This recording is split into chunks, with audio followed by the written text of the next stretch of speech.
Shweta first date पैसा है? हाँ है। थोड़े पैसे डाल दो ना कम।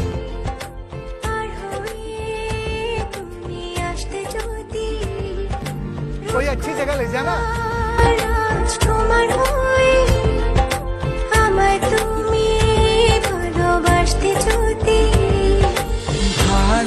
ভালোবাসি তোমায় পুরনো অনুভবে এই মনের জগতে রাজকুমারী তুমি ভালোবাসি আমি যে তোমায় এই কথাটাই ছিল শুধু বলার ভালোবাসি আমিও তোমায় সব কথা কি মুখে বলে দিতে হয় শোনো বলি তোমায় না বলা কথাগুলো আজ বলে দিই